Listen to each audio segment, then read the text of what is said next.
Hello, Radhe Radhe everyone. Welcome or welcome back to the channel. So this video is basically going to be about the things that you must know if you are coming to Russia for your MBBS. So let's get started.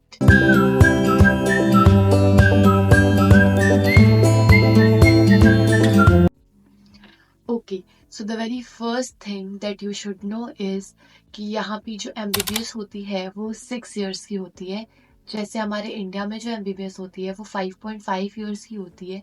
4.5 for theory for college and 1 year for internship. वैसे यहाँ पे 6 years की होती है। पर यहाँ पे जो एक चीज़ चेंज है वो ये है कि यहाँ पे जो प्रैक्टिस होती है वो आपको फर्स्ट ईयर से ही शुरू करा दी जाती है। Like you are going to practice from first year till 6 years along with your college. So yes. Okay, so the second thing is language. जैसे कि आप रशिया में आए हो तो it is necessary to learn Russian language, जो कि आपको फर्स्ट ईयर से लेके थर्ड ईयर तक रशियन लैंग्वेज की क्लासेस लगती हैं, आपको सिखाई जाती है रशियन लैंग्वेज। और उसके बाद उनके एग्ज़ाम्स भी होते हैं जो कि पास करना कंपलसरी होता है। और रशियन लैंग्वेज यहाँ पे इम्पॉर्टेंट इसलिए भी है क्योंकि जब आप प्रैक्टिस कर रहे होते हो तो in the hospital you need to interact with the Russian patients. For that, you need to learn Russian language here. Okay, so next thing which is to be considered is schedule. So अभी मेरा first year ख़त्म हुआ है तो अगर मैं उसके according बात करूँ तो फर्स्ट ईयर में most of the time we are going to have the schedule from 8 AM to 8 PM. But there is nothing to get tensed because ऐसा रोज़ रोज़ नहीं होता है।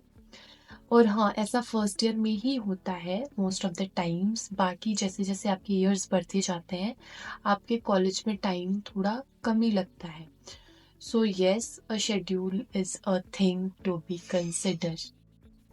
Okay, so the next point is exams. यहाँ पे जो exams होते हैं वो नॉर्मली मेडिकल सब्जेक्ट के होते हैं जैसे कि इंडिया में होते हैं, पर फर्स्ट ईयर में यहाँ पे थोड़े अलग होते हैं। लाइक फर्स्ट ईयर में थोड़े एडिशनल सब्जेक्ट्स होते हैं बट उनका नॉर्मल क्लास टेस्ट, जिसको यहाँ पे बिग कंट्रोल टेस्ट बोलते हैं, वो लेके आपको सब्जेक्ट में अटेस्ट कर दिया जाता है। और यहाँ पे फर्स्ट ईयर में मेनली एग्जाम्स जो होते हैं वो 2 सब्जेक्ट के ही होते हैं and that is biology and Russian language. So yes, this is a little different thing.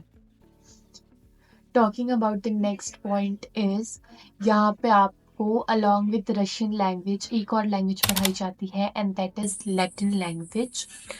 और वो इसलिए पढ़ाई जाती है क्योंकि from the second third year onwards जब आपका एक सब्जेक्ट आता है फार्मा, तो उसमें आपको मेडिसिन के नेम याद करने होते हैं। एंड अलॉन्ग विद इट हमारा जो फर्स्ट ईयर के सेकेंड सेमेस्टर से सब्जेक्ट आता है एनाटमी, उसमें हमें जितने भी लाइक बोन के पार्ट्स, मसल्स एंड एवरीथिंग, इन सारे चीज़ों का English name plus Latin name याद होना चाहिए। तो उस टाइम इन चीज़ों को आसानी से याद करने के लिए हमें फर्स्ट ईयर में लैटिन लैंग्वेज पढ़ाई जाती है and it is also very interesting language. Next thing is additional subjects. जैसे कि आपको मैंने बताया कि यहाँ पे जो फर्स्ट ईयर होता है वो इंडिया के फर्स्ट ईयर के अकॉर्डिंग डिफरेंट होता है। तो यहाँ पे हर ईयर जो होता है वो 2 सेमेस्टर्स का होता है। तो फर्स्ट ईयर का जो फर्स्ट सेमेस्टर होता है उसमें बस एडिशनल सब्जेक्ट्स होते हैं, जो सब्जेक्ट्स होते हैं ये। और जो ये सारे सब्जेक्ट्स हैं ना, ये सब्जेक्ट सिर्फ आपको like max to max 3 to 4 months ही पढ़ने हैं, जो कि मेरे हिसाब से एक अच्छी चीज़ है क्योंकि आप इंडिया से निकल के यहाँ पे आ रहे हो और एकदम से आपको एनाटमी, हिस्टोलॉजी, फार्मा जैसे सब्जेक्ट्स पकड़ा दिए जाएंगे तो obviously you are going to get depressed. तो ये एक पॉजिटिव चीज़ है कि आपको कुछ टाइम मिल रहा है कि आप पढ़ाई भी करो और अपनी जो लाइफ है वो रशिया में थोड़ी सेटल भी करो। तो ये सब्जेक्ट लाने का मतलब ये है कि स्टार्टिंग में बहुत ज़्यादा प्रेशर नहीं होता है आपके ऊपर, आपको पूरा टाइम दिया जाता है कि आप सेटल हो जाओ यहाँ पे।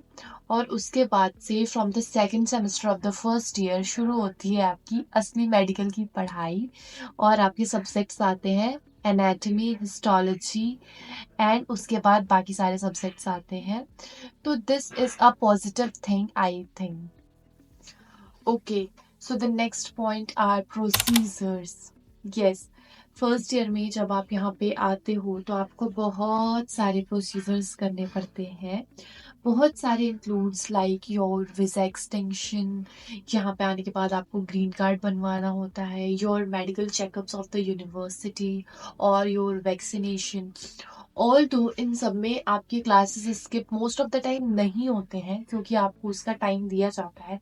स्टिल अगर हो जाते हैं तो जैसा मैंने आपको पहले बताया कि इसीलिए वो चीज़ अच्छी है कि आपको कुछ एडिशनल सब्जेक्ट्स पढ़ाए जाते हैं जिसको आप थोड़ा बहुत बाद में भी पढ़ के कवर कर सकते हो।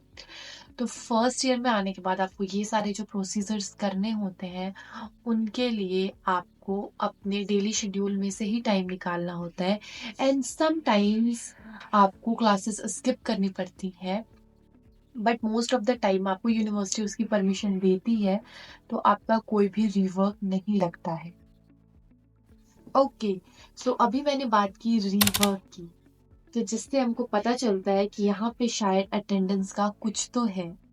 हाँ, यहाँ पे 75 नहीं 100% अटेंडेंस चाहिए। यस, यहाँ पे 100% अटेंडेंस मैंडेटरी है। यहाँ पे अगर आप एक दिन एब्सेंट भी करते हो तो आपको उस दिन का पूरा काम करके टीचर को दिखाना होगा। टीचर क्वेश्चन भी पूछ सकती है, आपको उसके आंसर करने होंगे एंड देन आपकी उस दिन की प्रेजेंट लगेगी। तो try not to skip college. और अगर बहुत ज़्यादा ऐसी कोई मेडिकल कंडीशन हो जाती है कि आपकी तबीयत बहुत ज़्यादा ख़राब हो रही है या ऐसी कोई सीरियस प्रॉब्लम हो रही है, तो आप यहाँ पे यूनिवर्सिटी में जाके चेकअप करा सकते हो, डॉक्यूमेंट बनवा सकते हो और उसके बाद आप टीचर को दिखा सकते हो कि आपको ये प्रॉब्लम हुई थी, but still for those days you have to do reworks. Okay, so अभी अभी मेरे दिमाग में एक और चीज आई है which is not related to college but related to Russia obviously, कि यहाँ पे मौसम कभी भी बदल सकता है। लाइक अभी चल रहा है जून और अभी लाइक 3-4 डेज बिफोर यहाँ पे बहुत गर्मी हो रही थी, बहुत गर्मी पड़ रही थी और अभी सिर्फ 2 दिन बारिश हुई है और टाइम ऐसा हो गया है कि हमें जैकेट्स पहन के बाहर जाना पड़ रहा है। तो बी प्रिपेयर फॉर इट। यहाँ पे मौसम कभी भी बदल सकता है, कैसे भी बदल सकता है। This is Russia. Okay, so this was all about the video. I hope you like it. And if you do, please do not forget to hit the like button, share it with your friends and family. Also, comment down if you are also traveling to Russia for your medical studies. Okay, till then, take very good care of yourself. Hare Krishna.